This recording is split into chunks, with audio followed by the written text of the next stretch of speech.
नमस्कार. आपण पाहत आहात सम्यक क्रांती यूट्यूब चॅनल माधव गायकवाड.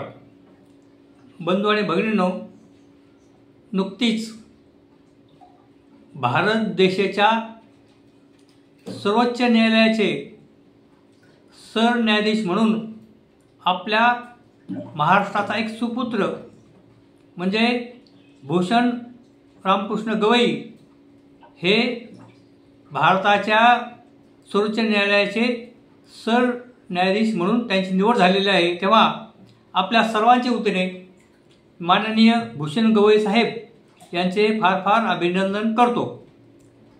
विषय म्हणजे गवई साहेब यांचा जन्म हा 24 नोव्हेंबर 1960 अमरावती या ठिकाणी झालेला आहे आणि त्यांनी आपलं कायद्याचं शिक्षण घेऊन ते 16 मार्च 1985 सालापासून त्यांनी वकिली सुरू केलेली आहे.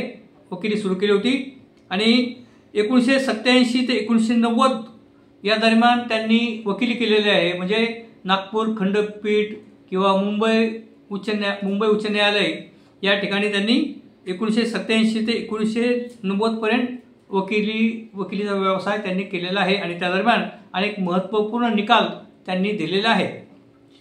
आणि नंतर 12 नोव्हेंबर 2005 रोजी मुंबई उच्च न्यायालयाचे ते कायमस्वरूपी न्यायाधीश झाले आणि त्या दरम्यान त्यांनी मुंबई उच्च न्यायालयाचे न्यायाधीश म्हणून अनेक महत्त्वपूर्ण निवाड्यांचा निकाल दिलेला आहे. पुढे 24 मे 2019 रोजी सर्वोच्च न्यायालयात न्यायाधीश म्हणून त्यांची नियुक्ती झाली आणि त्या दरम्यान देखील सर्वोच्च न्यायालयामध्ये अनेक प्रकरणामध्ये अनेक खंडपीठामध्ये त्यांची नियुक्ती सरन्यायाधीश यांनी केली होती आणि त्या प्रकरणामध्ये त्यांनी योग्य असे न्यायनिवाडा केलेला आहे आणि त्याचा दाखला अनेक भारतातील वकील हे देत असतात. अशा पद्धतीने 14/5/2025 म्हणजे या महिन्याच्या मे महिन्यामध्ये 14 तारखेला त्यांचे सर्वोच्च न्यायालयाचे सरन्यायाधीश म्हणून त्यांची नियुक्ती झालेली आहे. तेव्हा भूषण गवई या महाराष्ट्राच्या सुपुत्राला आपण त्यांचं खूप खूप अभिनंदन करूया व त्यांना शुभेच्छा देऊया. खरं म्हणजे हे भूषण गवई यांचे जे वडील आहेत यांचे जे पिताजी आहेत ते कोणी साधी सुधी व्यक्ती नव्हती, तर ते एक मोठे महाराष्ट्रातले एक मोठे राजकारणी होते. डॉक्टर बाबासाहेब आंबेडकर यांचे तरुण सहकारी म्हणून म्हणजे रासू गवई यांनी कार्य केलेलं आहे.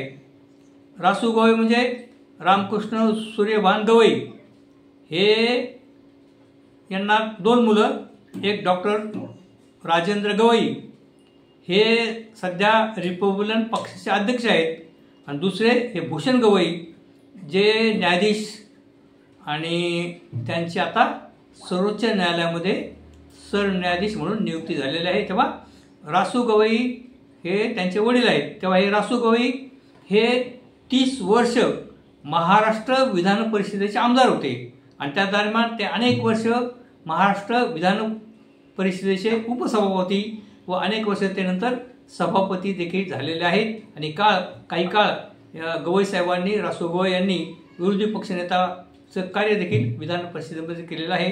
पुढे मग काँग्रेसच्या बरोबर युती केल्याच्या नंतर ते बिहारसारख्या मोठ्या राज्याचे राज्यपाल झाले, सिक्कीम या राज्याचे राज्यपाल आणि केरळ या राज्याचे राज्यपाल म्हणून रासू गवई साहेबांनी कार्य केलेलं आहे. आणि अशा महत्त्वपूर्ण घरामध्ये या भूषण गवई यांचा जन्म झालेला आहे.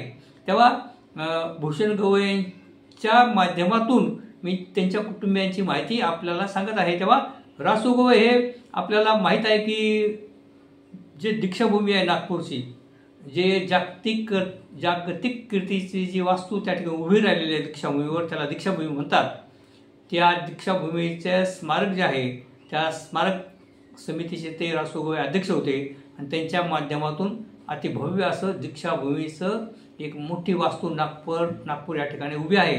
तेव्हा अशा गवई साहेब हे काही 6 वर्षाचा म्हणजे ते राज्यसभेचे खासदार देखील होते आणि 1998 सालामध्ये महाराष्ट्रामध्ये झालेल्या सार्वजनिक लोकसभेच्या निवडणुकीमध्ये त्यावेळेला रिपब्लिकन पक्षाचं ऐक्य झालं होतं.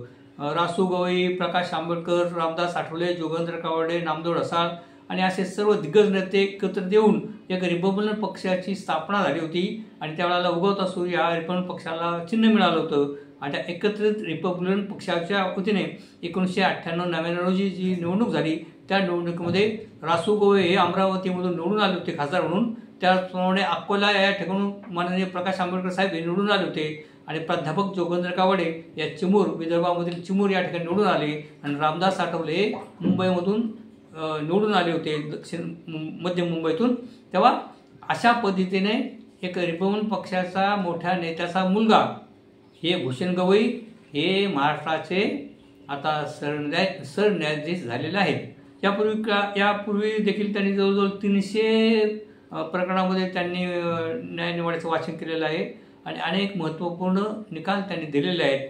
तेव्हा अत्यंत हुशार व कायद्याचा परिपूर्ण अभ्यास आणि एक सिनियर वकील आणि सिनियर न्यायाधीश म्हणून आणि त्यांचं कार्य अतुलनीय असल्यामुळे एका भारतासारख्या एका बलाढ्य देशाच्या सर्वोच्च न्यायालयाचे आपल्या महाराष्ट्राचे सुपुत्र हे भूषण गवई साहेब हे सरन्यायाधीश झालेले आहेत.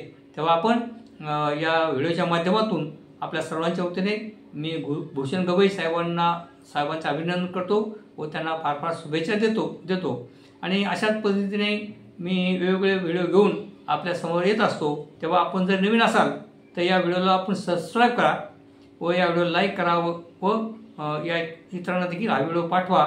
अशा पद्धतीची आपणास विनंती करतो. धन्यवाद.